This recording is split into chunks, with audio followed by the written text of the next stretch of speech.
just remove that if you don't mind.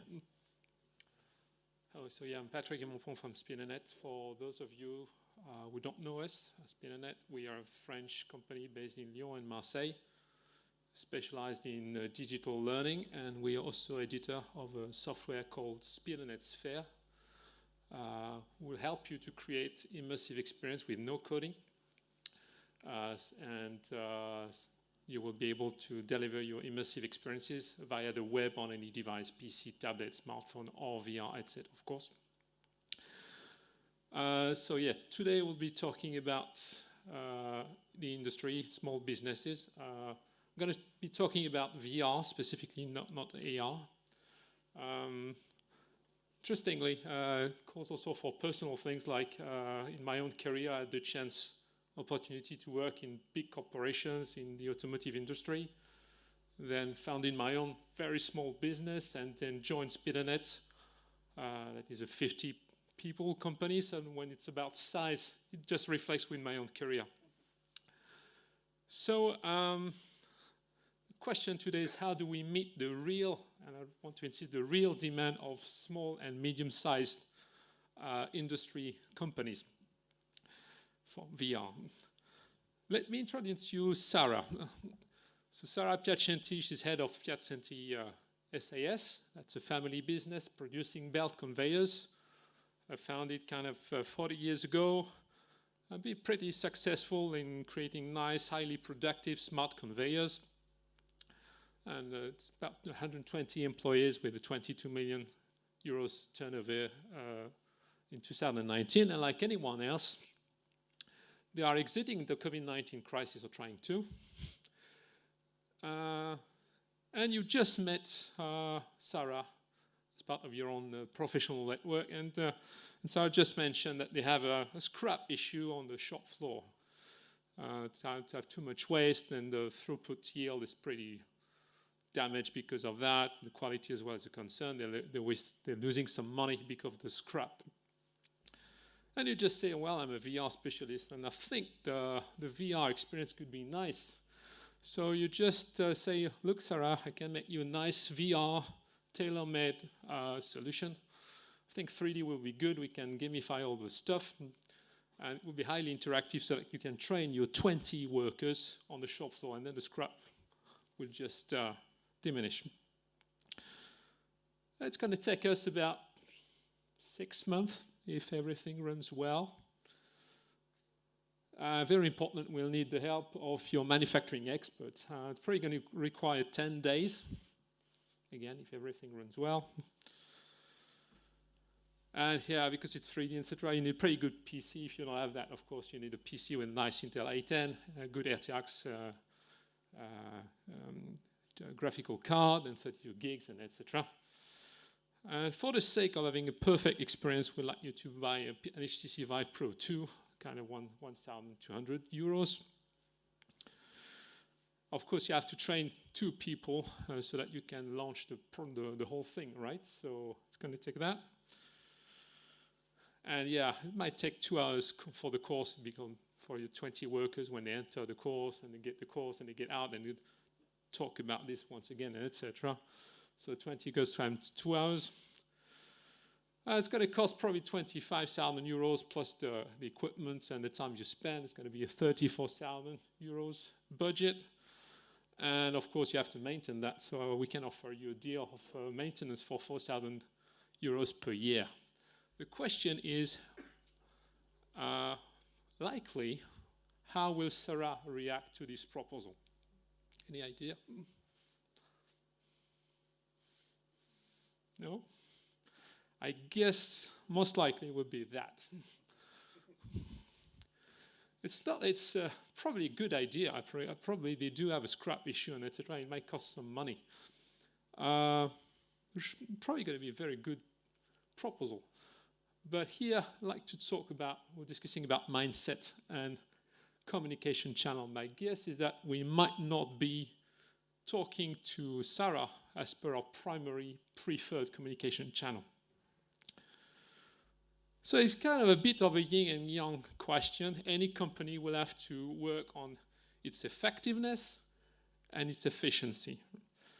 So on the effectiveness side, you will have to maximize the income. You have to be very directive towards your clients. And of course, you want to be short-term oriented because you need to generate revenue. And you also need to be efficient, of course. You want to minimize waste. You want to increase your profitability margin.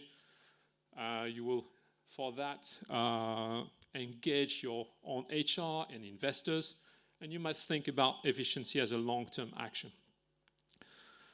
And in the yin and the yang, there's always a bit of both in it. If you look at the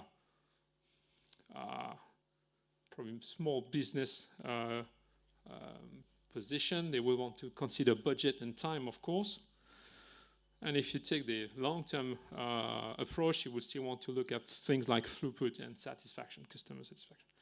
The point is, when you are a small business, the primary channel will most likely, there might be exceptions, but most likely be that one, effectiveness first.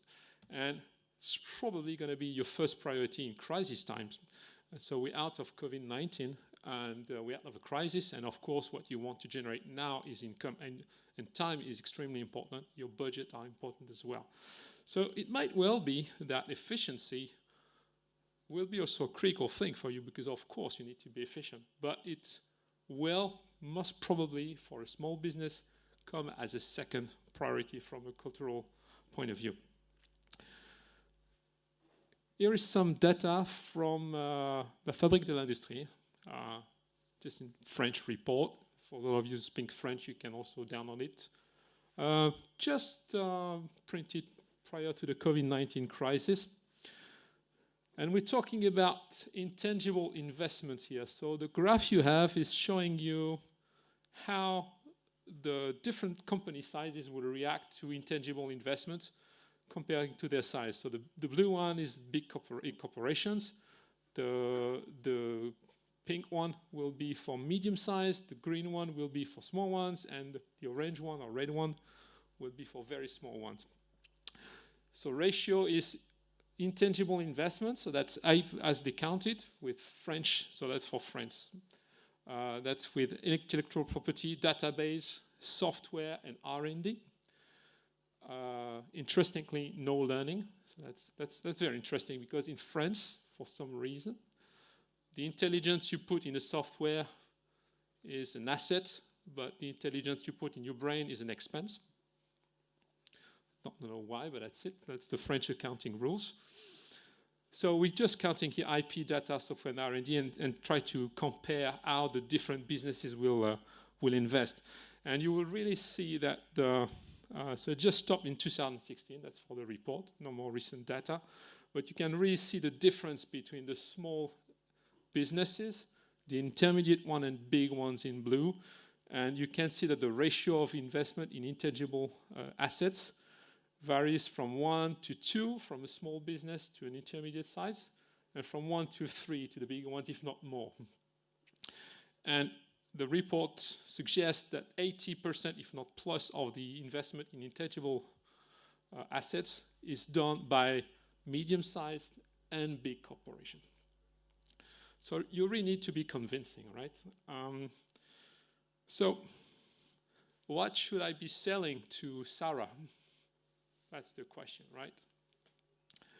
Well, we think at Spinnernet, that's a position, but we'd be happy to discuss that with you, that you should be selling more selling, right? Because people want to be effective.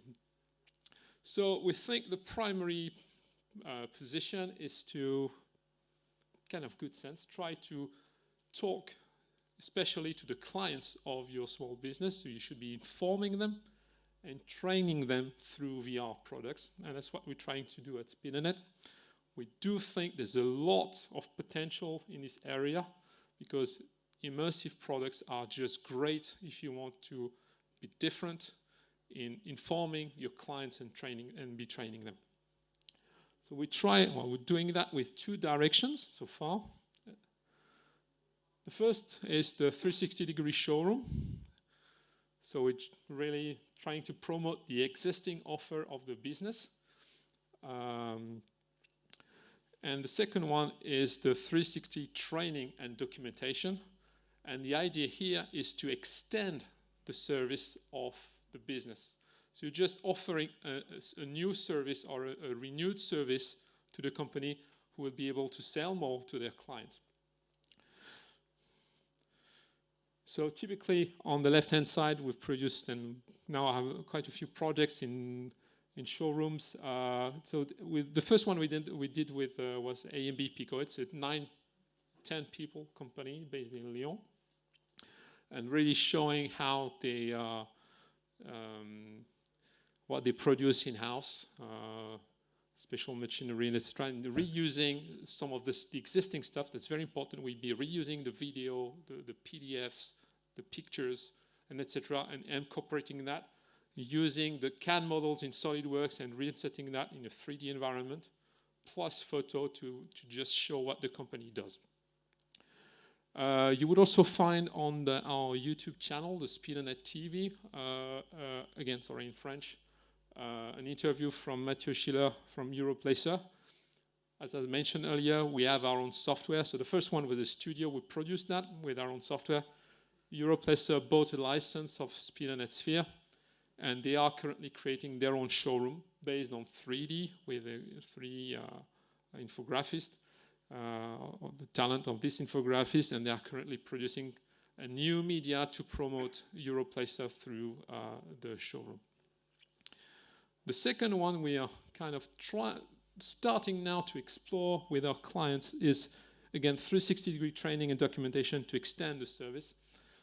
You could do a lot in that area. You can really train, for example, your clients on human-machine interface, just helping them to use your machines or equipment for both the start of the machine when you're just delivering that, or maintenance, or troubleshooting whatsoever, maintenance. You can do also off-site maintenance with all the benefits of being highly immersive, making sure that your clients will not damage the equipment. They can be trained, I would say, peacefully, and all, with a very innovative program. So again, there may be a bit of bias in what we are saying, because I'm pretty sure there's a lot. I'd be happy to explore what can be done in VR. But again, for SMEs, that's an interesting approach. We think, just to finish on that, we think there are 4 success criteria. All of this needs to be easy and prompt. So it must be easy to purchase. And that's where we have both the approach of being able to produce the content or giving the possibility to our clients to produce their own assets with an authoring tool. It must be easy to make. The methodology must be simple. At Speedonet, we're also using a lean methodology to draft the experience into several steps to be quickly engaged into a pilot and a full deployment. The support you're providing must be great. You must be not just selling a software or the studio, but you must be supportive to your customer. It must be easy to deploy. We're using the web. We do believe it's a great opportunity. We might argue, probably there's going to be some discussion about the VR headsets and how to use VR headsets in small businesses. It's not a small topic, especially in times where sanitary restrictions might be a problem. But you can already do a lot with a PC and a tablet in a 360-degree environment, and you can really, just with this, have people using that and be immersed on the ground and discover what your machine or equipment can do. So we do believe web is a great opportunity, and we're happy to have a product like that to facilitate this delivery. And last but not least, maintenance. The maintenance should be easy. And again, we're happy to have a tool to facilitate the maintenance. And the web, again, is a facilitator, because you won't have to reload the full stuff on PCs and etc. So that's it. Thank you for your attention. I've deliberately, on purpose, I have not showed you some examples of what we are doing. If you want to see some more on showrooms or other experiences, please visit us at stand A39. And also, if you want to discuss more on LinkedIn or over the mail or per telephone, please feel free to contact me. I'll be happy to discuss. Thank you. For the moment, I don't know if you have any question or remarks again. Everything is clear for everyone. Yes, perfect. Just one question: you work only with web VR, or you have other products? No, well, the Sphere is a VR product. 360-degree immersive product. It's, again, fully on web. Yes. Okay. Yes, absolutely. And even the development of your studio is on web too. Well, yes, that's the Sphere is a software that you're gonna be installing on your PC, and you can broadcast over the web. We can also locally launch with a technology called Progressive Web App. You can actually launch the app with on your laptop if you don't have the internet network, but it's all web VR technology, so-called. Okay. And you said that smartphone tablets are really useful. Yes. But headset could be also really useful. Is it complicated to sell headset to small business? There is a very special constraint, or?